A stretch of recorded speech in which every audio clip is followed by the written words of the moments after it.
నమస్తే. శ్రీ పరంజ్యోతి అద్భుతం. ఒడిశాలోని మయూర్భంజ్కు చెందిన బిర్ములి ముర్ముగారి అనుభవం ఇది.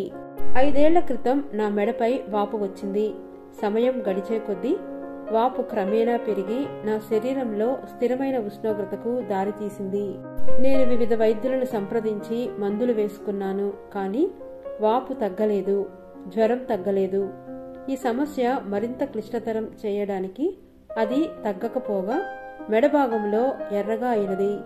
వైద్యులు అందులో నుంచి శాంపిల్ను తీసుకుని ఇన్ఫెక్షన్ కి గల కారణాలను పరీక్షించారు, కానీ ఏమీ నిర్ధారణ కాలేదు.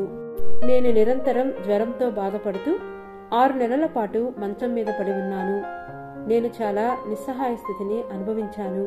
వ్యాధిని గుర్తించలేనప్పటికీ వైద్యులు వెంటనే శస్త్రచికిత్సకు వెళ్లాలని సూచించారు. లేకపోతే ఇది నిజంగా తీవ్రమైనదిగా మారవచ్చని చెప్పారు. శస్త్రచికిత్సకు వెళ్లాలా వద్దా అనే ఆలోచనలో పడ్డాను. శ్రీ పరంజ్యోతి భగవతి భగవాన్ యొక్క భక్తుడు ఒక ఆయన శ్రీ పరంజ్యోతి భగవతి భగవాన్ యొక్క దివ్య పాద పద్మాల వద్ద శరణాగతి వేడుకొని సంపూర్ణ స్వస్థత కోసం ప్రార్థించమని నాకు సలహా ఇచ్చారు. నేను నవగ్రహ హోమానికి హాజరయ్యేందుకు సంకల్పం తీసుకుని ఆరోగ్య ప్రాప్తి కోసం ప్రార్థించాను.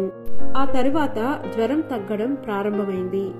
నేను మంచం మీద నుండి లేవగలిగాను. వాపు స్వయం చాలకంగా పగిలి దాని నుండి రక్తం మరియు చీము బయటకు వచ్చాయి.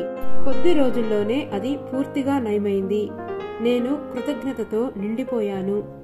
ఆరోగ్య ప్రదాత శ్రీ పరంజ్యోతి భగవతి భగవానికి నా కృతజ్ఞతలు తెలియజేయడానికి నవగ్రహ హోమానికి హాజరయ్యాను. దీర్ఘకాల అనారోగ్యం నుండి నాకు ఉపశమనం కలిగించి శస్త్రచికిత్స లేకుండా నయం చేసినందుకు శ్రీ పరంజ్యోతి భగవతి భగవానుకు నా హృదయపూర్వక ధన్యవాదాలు. శ్రీ పరంజ్యోతి భగవతి భగవాన్ దివ్య పాద పద్మములకు అనంత కోటి కృతజ్ఞతలు తెలియజేసుకుంటున్నాను.